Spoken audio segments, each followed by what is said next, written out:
أعوذ بالله من الشيطان الرجيم بسم الله الرحمن الرحيم سورہ بقرہ آیت نمبر 284 للہ اللہ کے لیے ہے ما جو فی میں فی السماواتی آسمانوں میں ہے وما اور جو فی الارض زمین میں وَإِن اور اگر تبدو با دال واو اس کا روٹ ورڈ ہے اور یہ فعل ہے اگر ظاہر کرو گے تم ما جو فی انفسکم تمہارے نفسوں میں ہے تمہارے جی کی بات او یا تخفوہ خا فا یا اس کا روٹ ورڈ ہے چھپاؤ گے اس سے یحاسبکم ہا سین با اس کا روٹ ورڈ ہے حساب لے گا وہ فعل ہے یہ تم سب سے بہ اللہ اس کے ساتھ اللہ فَيَغْفِرُ پس یغفرو غین فا را اس کا روٹ ورڈ ہے پس بخشے گا لمن یشاء جس کے چاہے وَيُعَذِّبُ عین ذال با اس کا روٹ ورڈ ہے اور عذاب کرے گا من یشاء جس کو چاہے یشا کا روٹ ورڈ ہے شین یا الف اور یہ فعل ہے واللہ اور اللہ علی پر کلی ہر شیء چیز کے قدیر مسلسل قدرت رکھنے والا ہے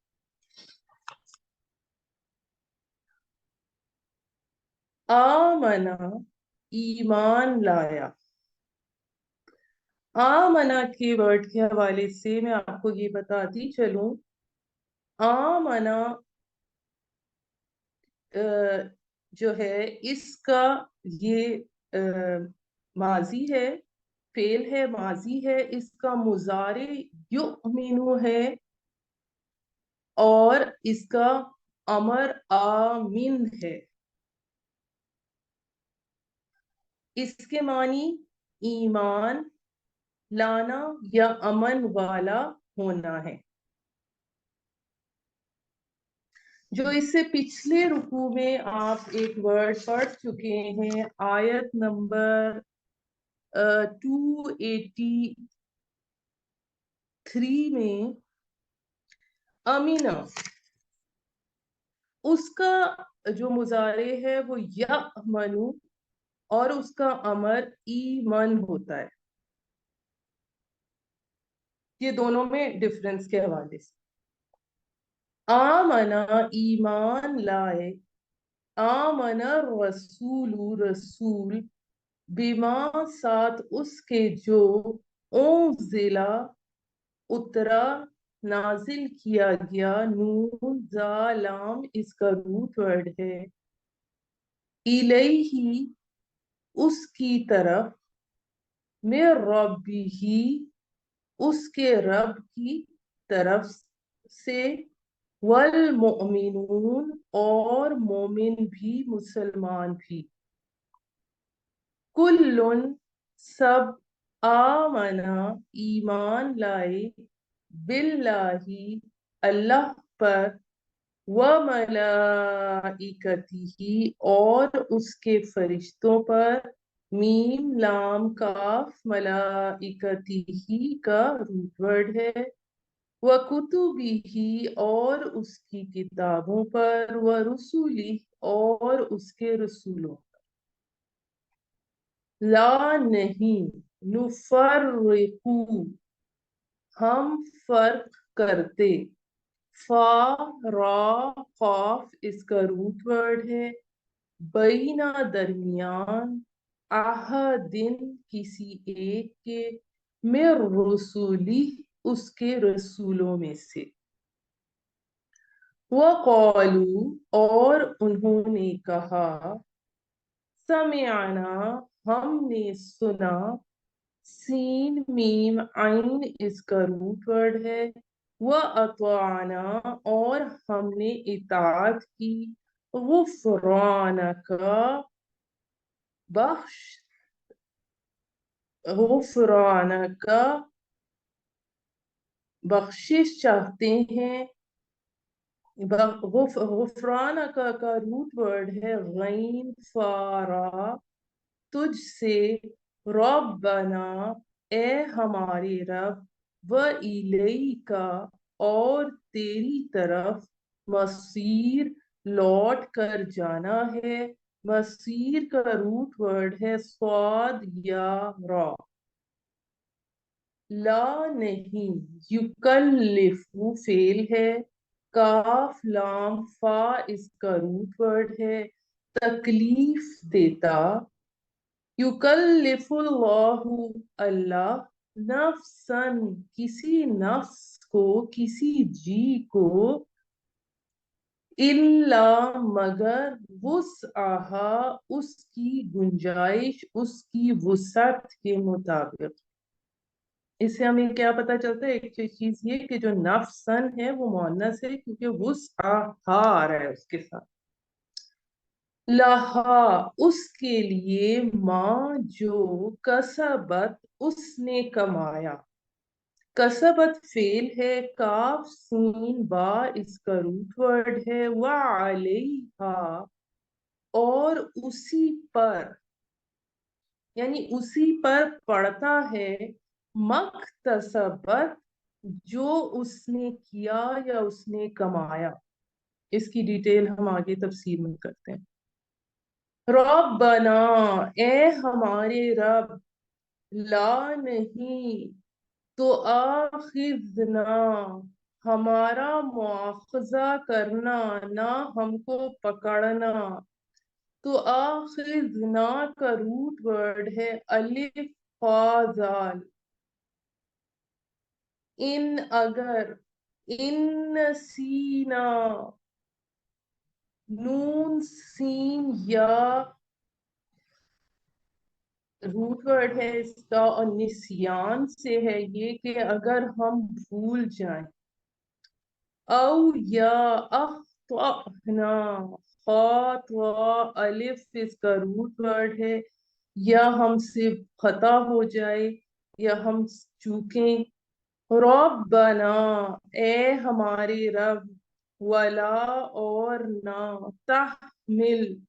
ہا میم لام اس کا روٹ ورڈ ہے، اور نہ رکھ ہم پر بوجھ، علینا ہم پر، اسرن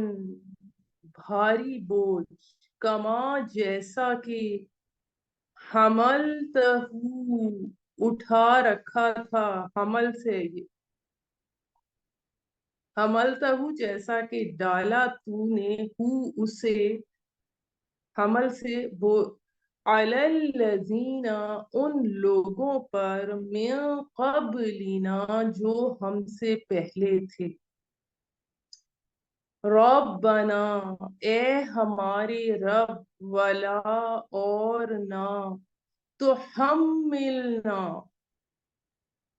اٹھوا ہم سے. اب یہ تو ہم ملنا جو ہے یہ باب تفعیل سے ہے. ہاں میم لام اس کا بھی روٹ ورڈ ہے. ماں